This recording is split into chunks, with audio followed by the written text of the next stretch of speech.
मुस्लिम काली बहू के घर आई हिंदू गोरी सहेलियां। मरियम, नेहा और काजोल तीनों बहुत ही अच्छी सहेलियां थीं। एक दिन तीनों सहेलियां मरियम के घर गई हुई थीं। अरे लड़कियों, बोलो क्या खाओगी? नहीं आंटी, कुछ भी नहीं। अरे ऐसे कैसे? तभी काजोल ने मरियम की तरफ देखा। मुझे ऐसा लग रहा है कि तुम मुझसे कुछ छिपा रही हो। वो आंटी, आज ना हम तीनों का बाहर पार्टी करने का प्लान है। नहीं, हरगिज़ नहीं। मैं तुम्हें नहीं रोकूंगी, लेकिन मैं मरियम को नहीं जाने दूंगी। बेटा, अगर मैं इजाजत दे भी दूं तब भी इसके अब्बू नहीं मानेंगे। काजोल और नेहा उदास होकर वहां से चली गई। अम्मी, आपने ऐसा क्यों किया? देख मरियम, अपने अब्बू को तू भी जानती है और मैंने ये तेरी भलाई के लिए ही किया है। रज़िया भी वहां से जाकर अपने घर के कामों में लग गई कि तभी मरियम के फोन पर मैसेज आया। आधे घंटे में रेडी मिलना, हम तेरे घर के नीचे इंतजार करेंगे। अब मैं क्या करूं? मरियम पार्टी के लिए तैयार हो गई और किसी तरह वो छिपते छिपाते अपनी सहेलियों तक पहुंच गई। बस तुम्हारी खातिर ही मैं अपने अम्मी अबू से छिप कर आई हूँ। बेटा, हमारी खातिर तो तुझे आना ही था। तीनों सहेलियां बात ही कर रही थी कि तभी मरियम के अब्बू वहां आ गए। अब अब्बू जान, आप? ये कैसी हरकत है मरियम? अब्बू, वो अंदर चलो, अभी के अभी। मरियम के अब्बू जान उसे गुस्से से घूरने लगे कि तभी, अंकल जी, आप मरियम को कुछ मत कीजिए। मरियम तो आपका कहना मानकर घर में ही रुक गई थी। हमने ही इसी पार्टी में चलने को फोर्स किया है। हाँ अंकल, अगर आपको डांटना है तो आप हमें डांट लीजिए, लेकिन हम आपको मरियम को कुछ भी नहीं कहने देंगे। दोनों लड़कियां मरियम के आगे दीवार बनकर खड़ी हो गईं।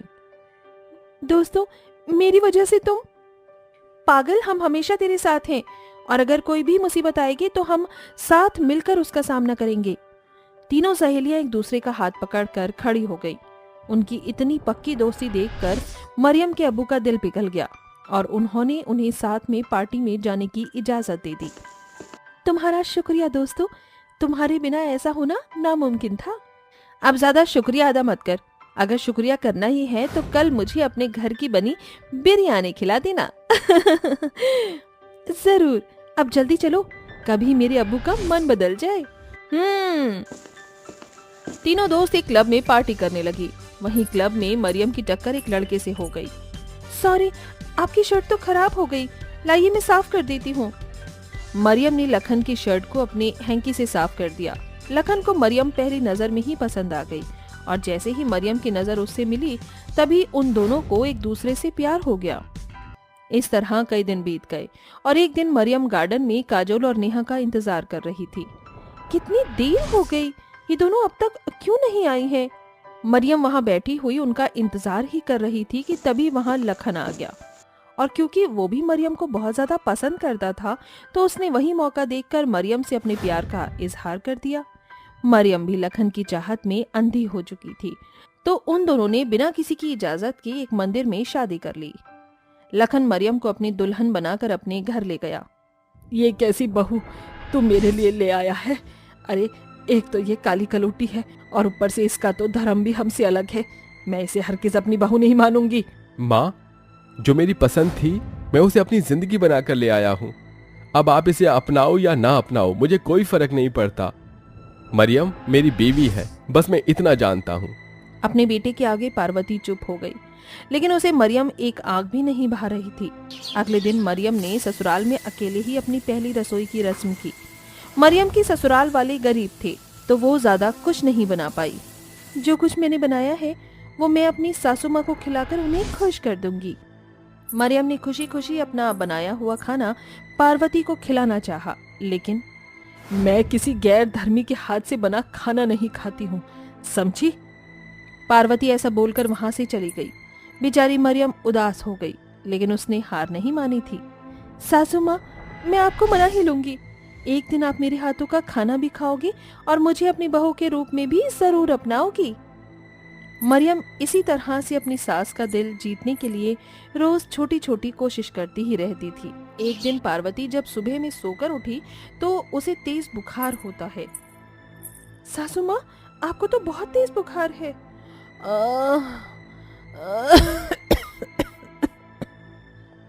आप चिंता मत कीजिए, मेरी माँ कहती थी कि तेज बुखार में ठंडी पट्टी रखने से बुखार हल्का हो जाता है।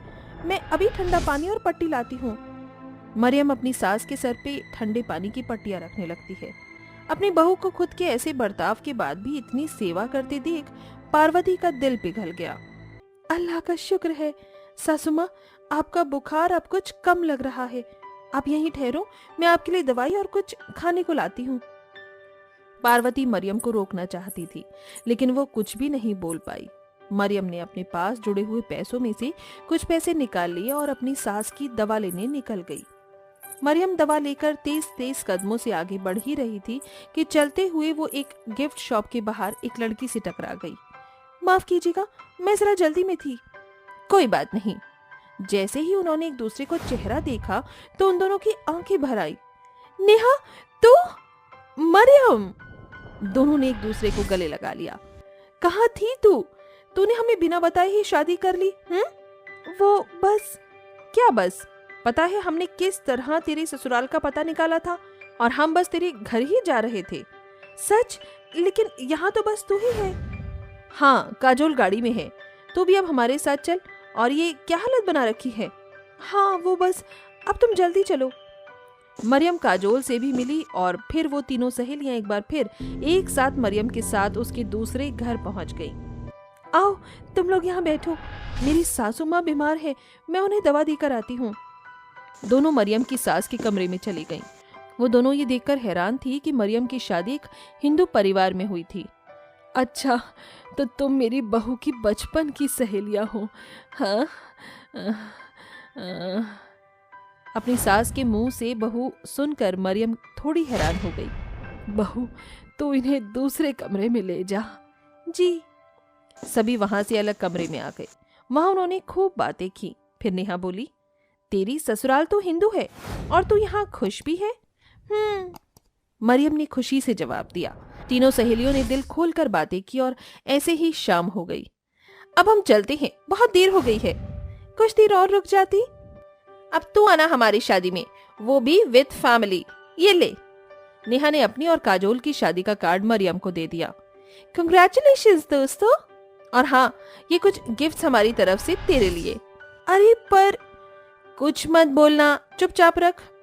मरियम की सहेलियों ने बहुत सारे एक्सपेंसिव तोहफे मरियम को दिए और फिर वो वहां से जाने लगी। जैसे ही वो सभी दरवाजे तक पहुंची तभी वहां पार्वती भी आ गई। मेरी बच्चियों, इस तरह से दोबारा भी जरूर आना। अरे हाँ आंटी, आपको उठकर नहीं आना चाहिए था। आपकी तबीयत? अरे मैं ठीक हूँ। जिस सास के पास इतनी प्यारी बहू हो उसे कुछ भी नहीं हो सकता है। वो तो है। अब मरियम की सास भी उसे दिल से अपना चुकी थी। नेहा, काजोल और मरियम की दोस्ती आज भी बचपन की तरह अटूट थी। मरियम अपनी सास और दोस्तों को पाकर बहुत खुश थी और अब सब कुछ ठीक हो चुका था। अमृता अपने ससुराल में रोते हुए अपने आप को हल्दी लगा रही होती है। आज उसकी शादी की पहली हल्दी होती है, लेकिन पास में ही खड़ी हुई उसकी सास और ननंद उसे देखकर उसे उल्टी सीधी बातें बोल रही होती हैं। इस उल्टा ने हमारे खानदान की बदनामी कर दी है। अरे पता नहीं क्या सोचकर अपने आप को हल्दी लगा रही है। इसको तो जरा भी शर्म नहीं है कि एक विधवा को कभी अपने ऊपर हल्दी नहीं लगानी चाहिए। पता नहीं वो कौन सी मनहूस घड़ी थी जब हमने इसे अपने भाई की शादी करवाई थी। अरे आज अगर हमारे भैया जिंदा होते तो ये देखते ही जीते जी मर जाते। कल मुंही कहेंगी, देखो तो सही किस तरह मलमल कर हल्दी लगा रही है खुद को। कल्याणी और सुप्रिया दोनों ही बेचारी शगुन को ताने दे रही होती हैं। शगुन की आंखों में आंसू होते हैं और वो अपने आंसुओं को पोंछते हुए अपने आप को हल्दी लगा रही होती है। तो वहीं दूसरी तरफ गांव में दो मॉडर्न लड़कियां गांव के कुछ लोगों से एड्रेस पूछ रही होती हैं। देखिए भाई साहब, मुझे इस एड्रेस पर जाना है, लेकिन ये एड्रेस मुझे कहीं मिल नहीं रहा है, तो आप जरा देखिए ये एड्रेस मुझे कहाँ पर मिलेगा। अगर आपको इस एड्रेस से समझ न आए तो मेरे पास एक फोटो है, जरा आप उसे देखकर बता दीजिएगा कि ये दोनों हस्बैंड वाइफ कहाँ रहते हैं। जैसे ही करुणा फोटो और एलिना एड्रेस दिखाती है, वो आदमी उन दोनों से कहता है, अच्छा तुम दोनों इनका घर ढूंढ रही हो? देखो ये तो दिग्विजय की फोटो है, लेकिन बेचारा अब इस दुनिया में नहीं रहा, लेकिन उसकी पत्नी इसी गांव में रहती है। हे भगवान, ये कैसी बातें कर रहे हो? अभी तो इनकी शादी हुई थी, ज्यादा समय भी नहीं हुआ है। क्या ये सच है कि मेरी सहेली अब विधवा हो गई है? हे भगवान, बेचारी पर क्या बीत रही होगी। हरिहर ये सुनकर मुस्कुराने लगता है। क्या हुआ भाई साहब, अब इतना क्यों मुस्कुरा रहे हो? जी, लेकिन अभी तो आपको और भी सच्चाई जानने को मिलेगी। आप एक काम कीजिए, बस यहाँ से सीधा सीधा चलते जाना और आगे जाकर उल्टे हाथ पर मुड़ जाना। वहां से तुम्हें सीधे सीधे चलना है और एक नदी किनारे रुक जाना, वहीं पर इनका घर है। हरिहर ये कहकर वहां से चला जाता है, जिसके बाद वो दोनों उसके बताए हुए रास्ते पर चली जाती हैं। चलते चलते वो दोनों शगुन के घर पहुंच जाती हैं, जहां वो दोनों शगुन को देखकर हैरान रह जाती हैं। पहले ये पता चला कि हमारी शगुन विधवा हो गई है, तो अब ये सब मैं क्या देख रही हूँ? मुझे तो अपनी आंखों पर विश्वास ही नहीं हो रहा। अगर हमारी सहेली शगुन विधवा हो गई है तो वो अपने आप को हल्दी क्यों लगा रही है? चलो, ये तो हमें उसके पास चलने के बाद ही पता चलेगा। अलीना और करुणा दोनों अपनी सहेली शगुन के पास जाती हैं। उन्हें देखते ही शगुन हैरान रह जाती है, जिसके बाद शगुन उन्हें गले लगा लेती है। मुझे तो विश्वास ही नहीं होता, मेरी जिंदगी के इतने बड़े दिन पर तुम मेरे साथ हो। लेकिन तुम दोनों यहाँ कैसे आई? यहाँ का एड्रेस कैसे मिला? ये सब तो बात की बात है, लेकिन मुझे ये बताओ, ये सब क्या चल रहा है? गांव के एक आदमी ने हमें बताया कि तुम विधवा हो गई हो, लेकिन यहाँ तुम हल्दी लगा रही हो जैसे तुम्हारी शादी होने वाली है। तुमने बिल्कुल सही सुना, मैं विधवा हो गई हूँ, लेकिन ये भी सच है कि मेरी शादी हो रही है। लेकिन तुम शादी किससे कर रही हो और क्यों? ये सब कैसे हुआ? बताती हूँ, सब कुछ बताती हूँ। ये उस दिन की बात है जब मैं इस गांव में शादी करके आई थी। सब कुछ अच्छा चल रहा था, लेकिन अचानक से दिग्विजय को एक कॉल आई। जी गर्ग साहब, आप चिंता मत कीजिए, मैं समय से पहुंच जाऊंगा और मीटिंग अटेंड कर लूंगा। दिग्विजय बहुत खुश होता है और अपनी पत्नी शगुन को ये बताने उसके पास आता है और उसे गोद में उठाकर झूमने लगता है। फाइनली मेरी मीटिंग फिक्स हो गई है। अब मुझे अमीर होने से कोई नहीं रोक सकता। ये प्रोजेक्ट जैसे ही मैं उन लोगों को दिखाऊंगा, वो सब पागल हो जाएंगे। ये तो बहुत खुशी की बात है। रुकिए, मैं आपके लिए दही शक्कर लेकर आती हूँ। अरे नहीं, मुझे अभी ही निकलना होगा, तुम बस मेरे कपड़े पैक कर दो। दिग्विजय एक हफ्ते के लिए घर से निकल जाता है, लेकिन मौसम के बिगड़ने की वजह से उसकी बस खाई में गिर जाती है और वो दिन उसका आखिरी दिन होता है। उस दिन के बाद से शगुन की सास कल्याणी और सुप्रिया दोनों उसे दिन रात ताने कसने लगती हैं। कहाँ है ये मनहूस? अरे घर के काम दिखाई नहीं देते हैं इसको। दीदी, मेरी तबीयत ठीक नहीं है, थोड़ी देर में मैं सारे काम कर लूंगी, बस मुझे थोड़े आराम की जरूरत है। तभी पीछे से कल्याणी उसके बाल पकड़ लेती है। तुझे क्या लगता है कि तू यहाँ महारानी बनकर आई है और तू शान और शौहरत से रहेगी? तेरी अब इस घर में कोई इज्जत नहीं है। अगर इस घर में रहना है तो समय से सारे काम करने होंगे, नहीं तो अपने घर बोरिया बिस्तरा बांध कर निकल जाना। अपनी सास और ननद का ऐसा बर्ताव देखकर शगुन हैरान रह जाती है और उनके अत्याचारों को भी सहन करती रहती है। लेकिन एक दिन अचानक शहर से राघव नाम का लड़का गांव में आता है और उसकी मुलाकात शगुन से होती है। शगुन को देखते ही पहली नजर में राघव को प्यार हो जाता है, जिसके चलते वो एक दिन अपने दिल की बात शगुन से कहता है। मैं तुम्हें बहुत पसंद करता हूँ और तुमसे प्यार भी करता हूँ। क्या तुम मुझसे शादी करना चाहोगी? शर्म करो, मैं एक विधवा हूँ। मुझसे ऐसे बात करते हुए तुम्हें जरा भी लाज नहीं आती?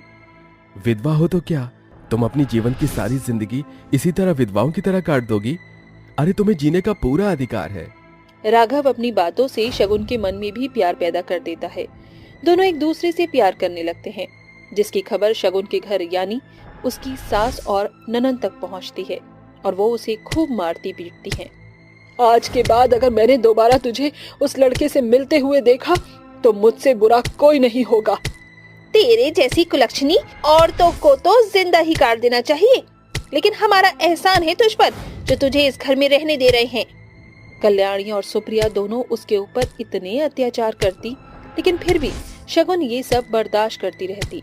जैसे ही राघव को ये सब पता चलता है, वो फौरन उसकी सास और ननद से बात करने आ जाता है। मैं जानता हूँ कि शगुन विधवा है और गांव में विधवाओं की जिंदगी क्या होती है ये भी मुझे अच्छे से मालूम है। लेकिन मैं उससे प्यार करता हूँ और उसे उसके जीने के अधिकार भी देना चाहता हूँ। मानता हूँ कि लड़की की शादी में उसके परिवार वाले उसे दहेज देते हैं, लेकिन इस शादी में मैं आप लोगों की मांग पूरी करूंगा, जो आप चाहोगे। बस मुझे शगुन चाहिए। लालच में आकर दोनों माँ बेटी रिश्ता पक्का कर देती हैं। मुझे नहीं पता था कि तुम मेरी शादी में आओगी। वैसे भी इस शादी में सिर्फ मेरे अलावा और कोई नहीं है। राघव जी ने पैसों के चलते मेरी सास ननद का मुंह तो बंद कर दिया, लेकिन मेरे प्रति उनका अत्याचार बिल्कुल भी कम नहीं हुआ। तुम्हारी शादी में तुम्हारे साथ कोई हो या ना हो, लेकिन तुम्हारी दोनों सहेलियां हमेशा तुम्हारे साथ रहेंगी और तुम्हारी ननंद और सास को अच्छा सबक भी सिखाएंगी। वो तीनों एक दूसरे को गले से लगा लेती हैं, जिसके बाद एलिना और करुणा दोनों मिलकर अपनी सहेली की शादी की सभी रस्में अच्छे से करती हैं और उसकी धूमधाम से शादी मनाती हैं। और वहीं दूसरी तरफ सुप्रिया और कल्याणी के खिलाफ रिपोर्ट दर्ज करवाती हैं, जिसके चलते एक औरत होकर एक विधवा औरत के ऊपर अत्याचार करने के जुर्म में उन्हें गिरफ्तार कर लिया जाता है और जेल की सलाखों के पीछे डाल दिया जाता है। वहीं अब शगुन शादी करके अपनी जिंदगी में खुशी खुशी रहने लगती है और अपनी सहेलियों से मिलती जुलती रहती है।